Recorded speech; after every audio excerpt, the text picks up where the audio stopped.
to study IELTS. Hello IELTS Face-Off and hello IELTS expert. My name is Sun and I am on my way to prepare for my IELTS test. However, just during the process of practicing for it, I struggle a lot with IELTS reading. I keep reading, skimming and scanning a lot all over again. But at the end of the day, I still cannot keep in my mind the main points and some main information about this passage. So I am now here to ask expert, how can I improve my IELTS reading skill in particular, and how can I improve my English reading skill in general? Thank you. Wow, the topic is about reading, which is kind of surprising, but before answering her question, we're going to meet our expert today, who is Mel. Mel's a kind of familiar face on IELTS Face-Off, and I think I haven't seen you for quite a while, so how does it feel to be back? Oh, it's wonderful. I haven't been back this season, absolutely, so it's great to be working with the team again. Thank you. It's also our honor to have you back on the show. So in the previous season, I remember that you were sitting at a chair in the studio, which was a pretty formal. But in this season, we're sitting at a cafe on the Dingley Street, and there are people around, and you can have a sip of coffee and enjoy breathe the fresh air. So do you like this setting much more than the formal one? It's wonderful, and it's a really great experience. So I'm very much enjoying talking about IELTS in a coffee shop, and also I've got coffee, so what's bad about that? Oh, your coffee. So did you choose, this is latte, right? Why did you choose latte though, among so many varieties of coffee? Oh, I love it. I actually spent several years in Ethiopia, in the highlands, and in the highlands they have some of the best coffee in the world. Ethiopian coffee is quite famous. And Ethiopians drink their coffee with lots of milk and a little bit of sugar. So the closest to that for me is a latte. So just like coffee or just like tea, there are so many varieties, there are so many types. Just like there are so many types of questions in the IELTS test, specifically in the IELTS reading test, which is also our topic today. So I think now is the best time for us to, take a closer look at the IELTS reading test. So first of all, can you tell us a little bit more about, the format of the IELTS reading test for those who haven't even known a bit about the IELTS? Right, well, it's pretty straightforward. You've got 3 different sections that you have to complete in an hour. So you've got to remember that. 20 minutes per section and either 13 or 14 questions per section. So it's giving you about a minute and a half to answer each question. The types of questions, again, are very similar to the listening. You've got a lot of multiple choice, you've got task completion, sentence completion, and so on. Matching headings is quite a common one as well. And something to also be aware of is that in general, the first reading text tends to be more factual, whereas the second and the third quite often tend to have an opinion. Yeah, right. So from your talk, I think there are so many types of questions in the IELTS reading test. One of those that a lot of students are struggling with, I think, is the matching heading and the matching feature. I mean, for the matching heading, you gotta really get the general idea of the passage in order to choose the right heading. And for the matching feature, I don't know if it's what it's called, but I mean, you gotta really have a good grasp of the details in order to know, for example, which person say the following one, says the sentences. So it's really hard for the student because it takes a long time to read. It takes them a long time to read, and it's really hard to choose the right answer. So do you have any tips for them for those matching things? I think my top tip at the moment would be, if you can possibly do the computer-based test, do it. For me, one of the most wonderful side effects of doing the computer-based test is that you can actually move the headings around on the screen, and it's so much easier to visualize whether or not it works. So many students have found that all of a sudden they're better able to do matching headings. So that's a small technical point. But what I tell my students, I've got a group at the moment called the Eagles, and they love talking about reading. What I tell them is that you don't get better at reading tests by only doing reading tests. It's like trying to get better at marathons by only doing marathons. You know, you have to do other things too. So what I do is tell them to practice breaking down a text. And I mean by that, practice finding the topic sentence in each paragraph. When we write, usually the topic sentence is up front at the beginning of the paragraph. But in IELTS, they like to put the topic sentence in the middle of the paragraph or even towards the end. And the more students are practicing finding the topic sentences and then finding the supporting arguments, they're much better at finding the main point of the paragraph, which means they can match the headings and they can match the main ideas. So I tell them, stop doing tests for a while and focus on underlining, highlighting the topic sentence in every paragraph. Right. And all of a sudden they get better, they're better able to focus. That's a great tip actually, but I wonder, like, is there any passage that doesn't have a topic sentence? You know, you certainly get passages where it's harder to find the topic sentence, but in general, every paragraph has a main point. That's really how IELTS is designed to work and how most academic writing is designed to work. So in general, you can find the main point. But I've certainly seen examples where the topic sentence or the main idea is split across two sentences, one earlier and one later. And in that case, you're just highlighting two parts of the paragraph to get the two main ideas. That's a bit more challenging. Of course it is. But the more you practice, rather than just doing more and more and more reading tests, the better you're going to do. Yeah, definitely. So another type of question that a lot of students find it very difficult is, I think it's the true, false, not given, and yes, no, not given. Ah, yes. Yep. You know, students often confuse false with not given or no with not given. So can you tell us, like, what is the difference? Right. I think the important thing is that you have to forget about what you know and only look at the text. Okay? So for example, if the text was talking about Reading Street in Hanoi, and the question then said, Hanoi is the capital of Vietnam. Right. Now perhaps you know very well that Hanoi is the capital of Vietnam, but if it doesn't say it in the text, that's a perfect example of not given. Yeah, that's right. So even if it seems like this is what is being said, if it doesn't actually say it or paraphrase it, then it's not given. And I think that's something that is a great example to tell students. So maybe they know it, maybe it should be clear from the text, but if it's not said specifically, then it's not given. Okay.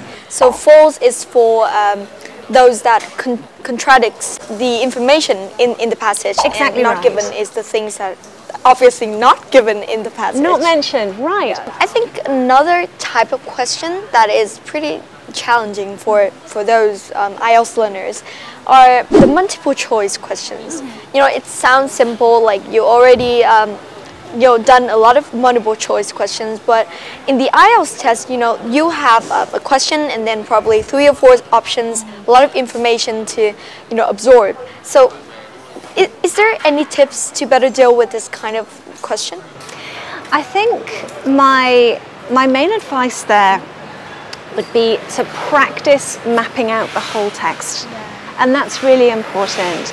The student that we heard from before was saying that she had real trouble remembering after she'd read the text what the whole thing was about. And again, it comes back to this advice of you don't run a marathon by only running marathons. You know, you've got to learn your skills, you've got to practice your skills. But what you want to do is you want to start with the main premise, the main idea of the text, and you can tell that usually from the title and the subheading and the introductory paragraph. And then what you want to do is you want to map out, it's usually 3 main ideas or 2 separate arguments, and each of the main idea will have a supporting point and usually some examples. And so if you can picture it as a diagram like this, it's much easier when it comes to true or false or multiple choice to actually say, well, that's part of this example or that's part of that main argument, and then you can choose the correct answer. The other thing I'll say, exactly the same way as with the listening test, if there's an answer that looks like it is obviously that one, it probably isn't. Remember, you're always looking for synonyms with multiple choice. So if they're using the same keyword as in the text, that means it's a trap. They're probably using a trap. It's a negative, there's a tense trap, there's an agreement trap, there's a degree trap. One of those traps is going to be there. Wow, almost for sure. Very, very confusing. I would not know it's a trap if you don't say it. But you also mentioned about the struggle of our student in the video at the beginning of the show. So do you want to kind of clarify a little bit more on, like, can you help our student to address the question?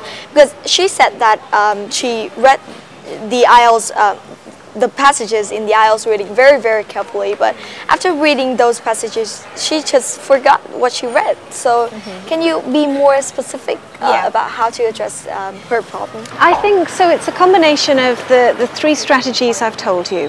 The first thing is she needs to focus on finding topic sentences. That's really, really important. So she needs to spend time doing that. The second thing is she needs to learn to map out the text, to get the main ideas, to get it straight in her mind what they're arguing. And the third thing is she needs to practice looking at traps. And then for a multiple choice question or true, false, not given, it's going to be a combination of finding the key idea, understanding how that fits into the text, and watching out for traps. And if she practices those three skills, as well as continuing to improve her vocabulary, continuing to update her vocabulary. And I think if we're anywhere near a bookshop later, I'll show you a couple of books that might help our viewers a little bit with that. That'd be great. But those three things together are going to improve her performance step by step. But just remember, please don't try to improve your reading test skills by only doing reading test. Definitely. It doesn't work. You have to break it down and practice individual skills first. Right, I think your advice is going to be very helpful for our student, and definitely we're gonna say it to our audience, or of course she can watch it on the show. I hope she does. So before digging deeper into the IELTS reading test in particular, let's have a break so that we can rest a bit, and here's some tips from our IELTS prize winners. Hello everyone, my name is Vi Hoàng Nguyễn and I am the first prize winner of IELTS Prize 2021. Now, I would like to share with you some strategies that I use to do the matching heading task in IELTS reading. First of all, I will read all the headings and underline the keywords. Secondly, I will skim the whole passage to get the general idea as well as the general structure. Then, I will read each paragraph. However, I don't read every word or every sentence. Instead, I only pay my attention to the main information of sentences. For example, I will pay my attention to the subjects, the main verbs, the adjectives or the adverbs. I know it is very common to read only the first sentence and the last sentence to get the general idea of that paragraph. However, it is not always the case anymore. The recent tests usually require you to read through the whole paragraph quickly to get the main idea.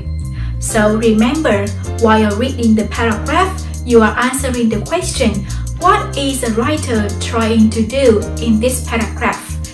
And then, finally, after having the answer by yourself, you can match that answer with the most possible heading in the list.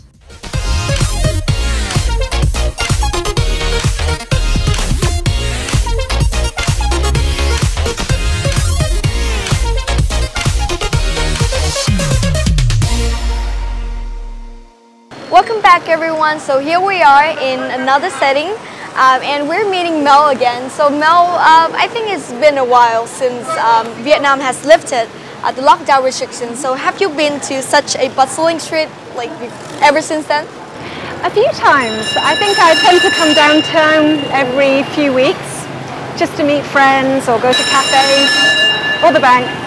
But it's so nice to be out and about again after lockdown, for sure. Yeah. So you know, in this season our theme is on the move.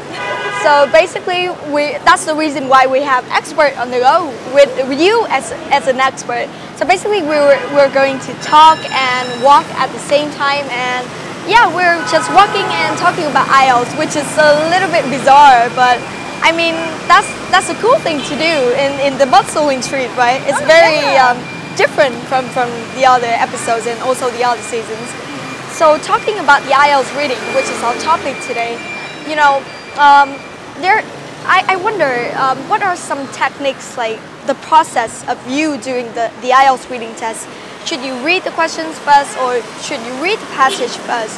Like, what are the techniques that you can do in the IELTS reading? Well, that's a really great question, and I think it depends on what level the students are going for. In general, my advice to students is that if they're going for a 7 or above, so that would mean they're a more advanced reader, in that case I'd suggest that they skim the text ahead of starting the questions. And really that just means looking at the title, the subtitles, looking at the first line and the last line of every paragraph. If they're going for under a 7, it's going to mean that they're a little bit slower. And so then I'd suggest that they start with the questions and skim and scan to find what they want later. Right. So there are different different ways that you can do the IELTS reading test. But is there some specific techniques that you can apply in order to do better in the IELTS reading test? Sure. I think it does all start off with skimming and scanning, and that is very, very important. So with skimming, I like the S technique, you know. Start off in the top left-hand corner, and you kind of make an S, a long S like a snake, and keep going. So rather than starting in the middle and reading down, which is what a lot of people do, the S technique, it seems to help your brain absorb a little bit more information. Oh, okay. I think it works quite well. S for snake. That's the S for a snake. S for a snake. And then in terms of scanning, and this is really important for students to understand, if you have a set of, say, 5 questions, and one of the questions in the middle has a number or a date, start with that one. It's easiest to find a number or a date in a text. And I call it the puddle technique. The puddle technique. You know, if you drop a stone in a puddle, then the ripples will spread out in circles bigger and bigger. So if you're looking for a keyword, imagine there's a little circle around it, and then you're looking out around that word, left, right, up, down, like ripples in a puddle. And you'll probably be able to find the answer in there somewhere. So, the S technique and the puddle technique. Right, the S technique and the puddle technique. Very novel. I mean, I haven't heard it before, but definitely after talking to you, I will find more about it and probably just try applying those techniques. Give it a try. So we've been talking about the techniques in the test room, which is nerve-wracking. You know, in the test room you gotta be very, very stressful. So let's talk a little bit about the preparation at home. You know, IELTS learners have always wondering about how should they practice for the IELTS reading test. Should they focus on you know, doing the practice test in the IELTS Cambridge books, or should they read in other sources? Like, what is your advice? Well, it's a good question. I always tell students to remember, you don't get better at marathons by only running marathons. You know, you have to work on all your different types of techniques to do it. That being said, it is much better to practice those techniques with Cambridge texts. Yes, I mean, there's no point reading something that's going to be a lot longer or a lot shorter, or that's going to have more informal language. You know, you're kind of wasting your time. So definitely use Cambridge texts, but practice your strategies, like finding the topic sentences, like learning new vocabulary with those texts. I think from your advice and from your recommendations, obviously our IELTS learners have understood more about the techniques in the test room and also how they can prepare for the IELTS test. So in the next part, we're going to have a candidate, the Voice of the Week candidate, doing a speaking test live here on the street, and you will be her expert. You'll be commenting on her performance. Fantastic. I'm looking forward to that. Hi, I'm Hoa Minh, and now I'm going to introduce about my favorite book, which is, as you can see on my hand, is Midnight Library, written by Matt Hyde. So this book is about the Nora Sid, who's in her 30s, and her life is considered as no more meaningless. So she decided to die, but suddenly she got lost into the Midnight Library, where it's considered as the existence between life and death, and she was able to experience all the life. And I'm really impressed with the way that the author developed the story, as well as he let the narrative to experience all the different life from different versions. And finally, narrative will like that. It's not what you look at that matters, it's what you see. And I think this is really a good book that you should try to read. So thank you. Hi fellow audience, so now we're going to do a live speaking test on the move, and we have our friend Hoa Minh here. So Hoa Minh, I suppose this is the first time you've been doing this, so are you nervous? Yeah, actually a little bit. But have you, like built up your confidence and be more ready? Yeah, I'm so ready now. Thank you. What about you, Mel? Are you ready? I was born ready. Right, so since you two have been ready, I'll give this notebook and also a pen for Ming to prepare for a test, and this is your questions. Thank you. And now part 1 starts. I will leave the floor to both of you. Thank you so much. Well, let's go. So, what do you do on holidays? Well, holiday I will usually spend time to traveling to other places in my country to enjoy the beautiful landscape and refresh myself. And who do you often spend the holiday with? Well, I prefer to spend time hanging out with my friends here and there and have a chit chat for a short holiday. What kind of places have you visited in your life? Well, as a natural lover, I tend to move to the place which is like the mountainous area or the beach, which is very nice. And in which seasons do you prefer to travel?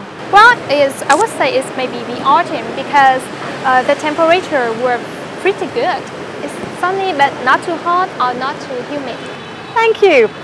I can see a nice looking cafe up ahead. How about we sit down and do part 2? Oh, that's great. Let's go. Here we go. How about we sit over here? Wonderful. I think this is a great atmosphere for us to start part 2, right? So can you give her the question? Oh, thank you so much. Thank you. So now it's the time for part 2, please. All right. In this next part, I'm going to give you a topic, and I'd like you to talk about it for 1 to 2 minutes. Okay. You'll have 1 minute to think about what you're going to say, and you can make some notes if you wish. Do you understand? Yeah, I got it. All right. So here's your topic.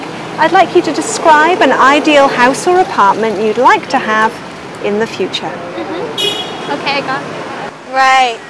Please prepare. Right, so while she's preparing, I would love to ask you a little bit of tips. So if you receive this kind of questions, what are the things that you need to focus on? Right here. Well, first of all, I'd remember that there is no task response score for speaking. So if you're a higher level student, if you're going for 7 or above, you don't have to answer all of the bullet points. They're just guidelines. If you've got a good story in mind, I'd say remember to focus on the first line and the last line. So that makes sure that you're on topic and you're doing the explain section of the question. I think if you focus on that, you're going to get less bogged down in details and you're going to sound a little bit more natural. But of course, if you're lower level, work your way through the bullet points, and that's going to help you keep speaking for 2 minutes. Wow, that's an amazing tip. I think it's going to help those who are going to take the IELTS exam soon very well. And I think 1 minute for preparation has also ended, so please, you guys can start the conversation. Thank you. Can you start speaking now, please? Okay, so now I'd like to describe about my perfect house in the future. So it could be spacious and tranquil and confined. That I think is therefore would be located in the mountainous area, or because with the quiet and tranquil atmospheres. So I will design my house in a minimalist way.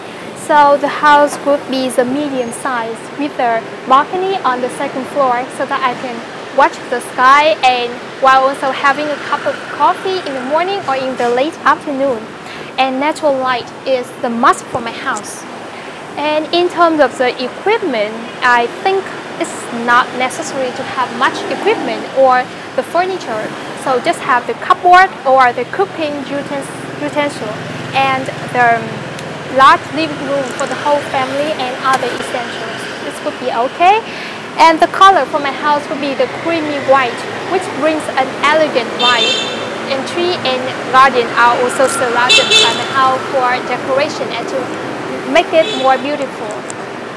And I think this is my ideal house because this would be perfect place for me when I'm in need of relaxation or I want to escape from the hustle and bustle of the city. So there would be a place for me to run or walk to keep me active throughout the day because I also follow the healthy lifestyle. And yeah, and that is my perfect house, my ideal house that I want to live in the future. I hope I can build and own it. Thank you. That's perfect. You did well. And now we're going to move on to part 3. So, we've been talking about a house you'd like to own in the future, and I'd like to continue to discuss this topic with you further. So, let's talk about a place to live. How easy is it to find a place to live in your country? Well, I think it depends on the budget you have and where exactly you want to live. So, if you have money, so choosing a place to live is not a problem. However, like recently, the house price has been on the rise. So it is difficult for especially young adults to, to buy a house or to rent a house in some areas. Do you think it's better to rent or to buy a place to live in? I think buying a house or renting a house has the pros and cons.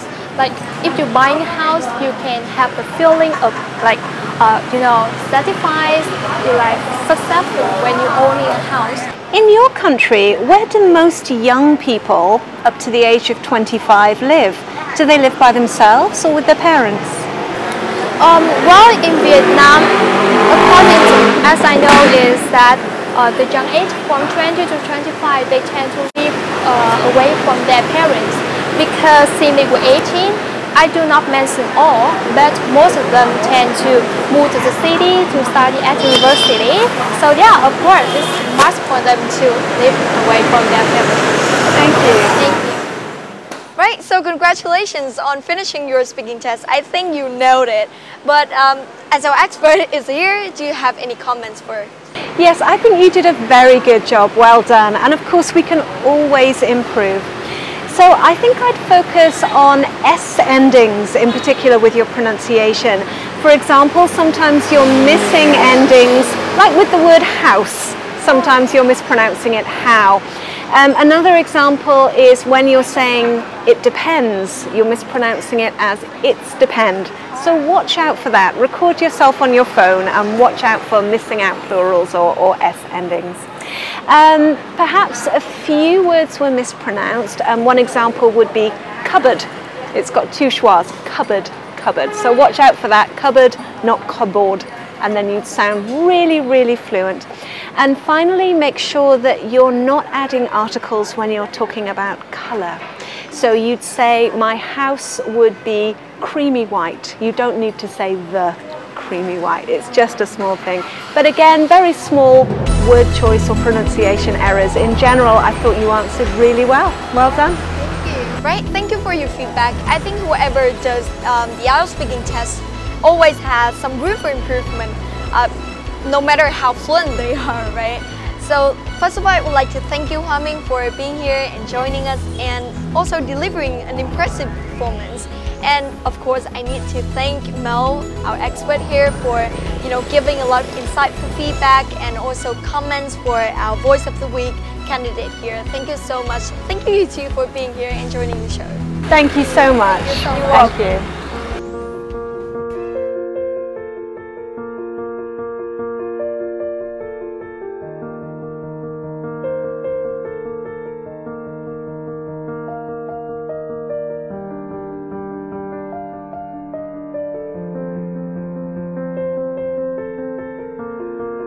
Season 9, it has been an emotional experience for me.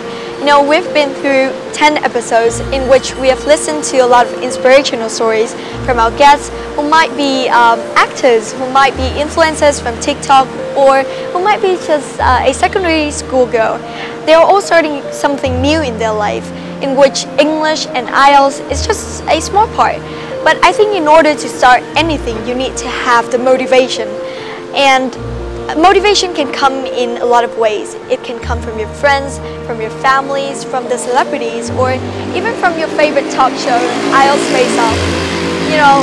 Once you have had the motivation, you need to find yourself a starting point Starting is very important because if you cannot start, nothing can happen, and of course you cannot achieve your dream. So if you're still struggling finding a starting point, we have an IELTS course which is a collaboration of IELTS FACE-OFF and also I Can Học Mãi, which I think may help you a lot on your IELTS journey. So yeah, take that course as your starting point, find your motivation and take the first step on your IELTS journey. I think you're going to do great and achieve your dream band score in IELTS. So that's a wrap for season 9, and I think there are so many exciting things more to come in the future, of course in the next season, but beforehand the season 10. So goodbye, and we're going to see you very soon. Bye!